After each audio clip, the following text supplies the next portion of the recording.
Hi, Rudy Wright here, the Affordable Solar Guy. We're here to talk to you today about how to know if your house is even suitable for solar. You'd be surprised how many folks call us and think they've got the perfect roof only to realize that the southern sky is totally blocked with the big trees in their neighbor's yard. So the first step is typically just to do a brief analysis of your home. Are you willing to put it on your roof? Is there areas of your roof you're not willing to put it on? If your house faces south, you may not want the solar all over the southern part of your house. I think they're gorgeous, but some folks don't share my opinion. Secondly, you need to understand your needs. And the way you do that is to look at your usage history. So if you look at 1 year's usage history, get that to any qualified solar installer, and that's the benchmark of how much solar that you need if you wanted to get rid of all of your bill. So once we've got those two pieces of homework out of the way from your end, then you can get that data up to us. And what we do that's really above and beyond what most do is we're gonna take that data and put it into the most robust software on the planet. And that software will help us calculate your exact shade losses, because it's a very hard calculation to make. There's lots of variables throughout the year. So first of all, take a look at your site. Make sure you know where your southern exposure is and if you're willing to put solar on your house. Some folks just want a ground mount just because they don't want it on their house. We do those too. Secondly, understand your needs. Look up your usage history. Make sure you know how many kilowatt hours are you needing. And then once you have that data, now you can actually start to look out, find some installers. Now, a lot of folks have hit us up and asked, okay, well, we're in another part of America. Where do we find an installer like you? My main suggestion would be to go to the NABCEP certified website and look through the list. Ideally, you want to find somebody who's been in business a long time, but is not such a huge company that you're just going to be a number. So what I've seen people get the best results from companies similar to mine, been around a long time, do a lot of different things, but we're just a 20, 25 person operation. We're not just a huge corporation, so every customer gets the owner's cell phone number, gets personal design treatment by me. And one of the things a lot of people don't think about as far as keeping affordable solar, or making solar affordable, is that when you go to one of the big companies or you go to the big give me a solar quote engine, they're not going to tell you up front, but there's a lot of layers of costs that you're paying for. And if you sit and think about it, you can pretty much identify them. The big corporations, you've got the franchisee owner who's going to get a cut of the action. You've got the main owner there at the local operation who's getting a cut of the action. And then you also have sales guys that are doing nothing but commission solar sales. They're driving that cost way up. But when you find an operation like me, I'm the sales guy, I'm the owner. There's no franchise, there's no commission sales agent, there's no back office designer that I have doing all the heavy lifting of knowing what to use. I do have an awesome assistant that helps me work our software that does a lot of the number crunching for us, but knowing what right gear to put into that system is priceless, and it does take years if not decades of experience. So we're honored to help educate the public and anybody who's interested on solar and what it takes to keep it affordable. But again, just thinking about the business that you're looking at doing business with and imagining the kind of overhead and the proper level of overhead. If you're looking for the absolute cheapest and you're willing to take the most risk, well, then you might check that recently NABCEP certified company and help them get their company kicked off. But no, while your price might be a little better than the more established firms, that guy may or may not be there in a few more years if he doesn't get his feet under him. So, that risk way out is something we're happy to help customers compare pros and cons. Almost every quote you're gonna get is gonna be different products, different installation methods, they're all different. And so that's been the biggest problem, is for a novice or your average consumer to compare quotes. It's just almost impossible. So now that we've talked about all of your homework that you need to do first, let's go see that software in action. So what we're trying to accomplish today is to get a customer 100% of their annual power and help them understand how shading is going to impact. And while every solar installer out there has software that they can draw panels on a roof, very few of them are committed enough to use the Aurora software, which is one of the only bankable shade calculations.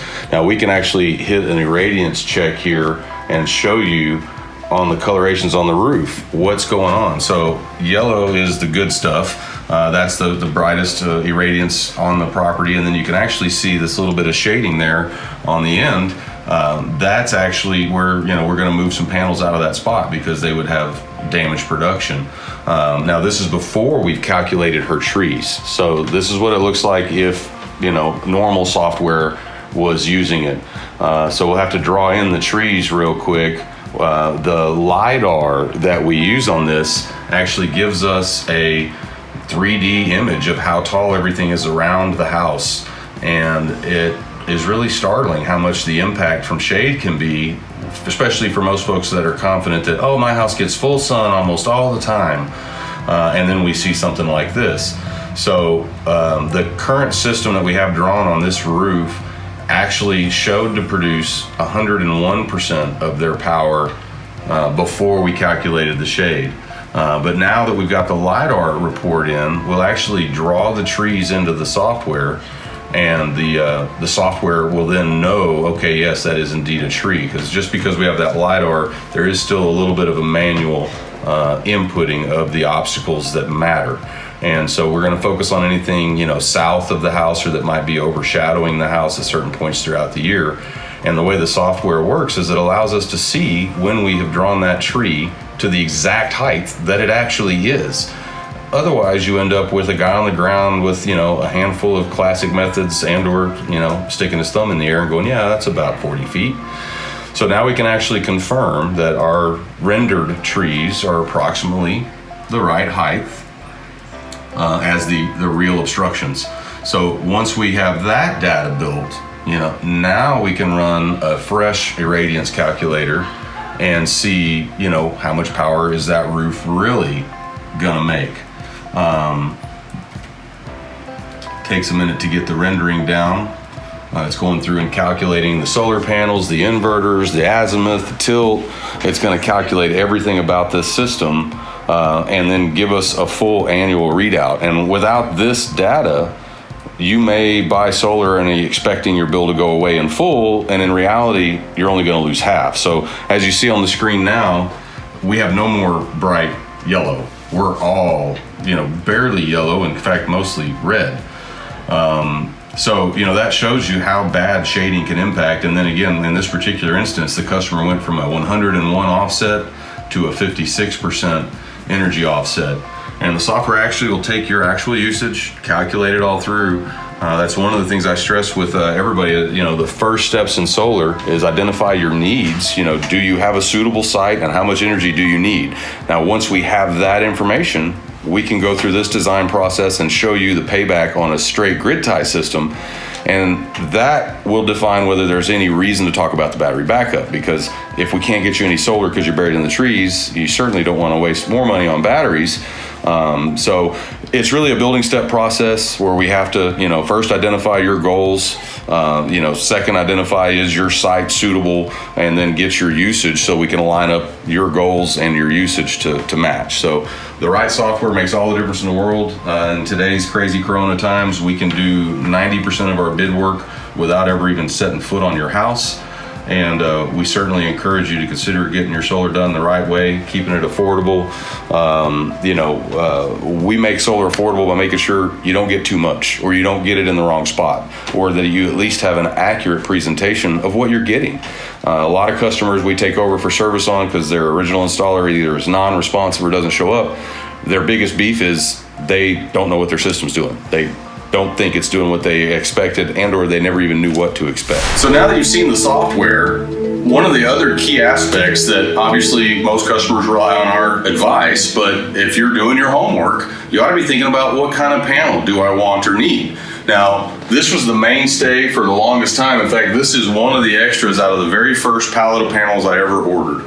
$26,000 for a pallet of panels. It was $1,000 each back then, and now it's about $150. But the classic panels are still the most affordable. If you can stomach the look, or you're putting it where it's not going to be seen, there's no reason to pay extra for that svelte new model that's all blacked out. Or if you're in a scenario where you might have reflective gains, a bifacial with no frame can be actually built into a structure, waterproof. You get a boosted energy capture based on your reflective surface underneath it. So if it's over a white concrete parking lot, as a good example, these guys guys will make up to 25 to 35% more power than their nameplate rating because they collect energy from both sides.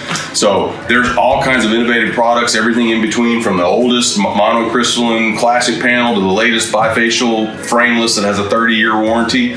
And like I said, everything in between. So we love helping make solar affordable, but you have to really give it some thought and do your homework to know what's important to you. You know, we have some customers that like to buy American, very limited options there, but we're honored to help those customers chase that down. Most folks really want the best bang for the buck, and the vast majority of everything is not made here in America anymore, unfortunately. But there are some companies that are at least assembled here or have American-based operations. And so again, we do stay very well versed on who's making what, where, who's making the best stuff, which ones you should avoid, and we're happy to share that knowledge with all of our customers. Again, please like and subscribe. Hit us up if you have any questions or comments about anything we've seen here today. And know it's our mission in life to help make solar affordable.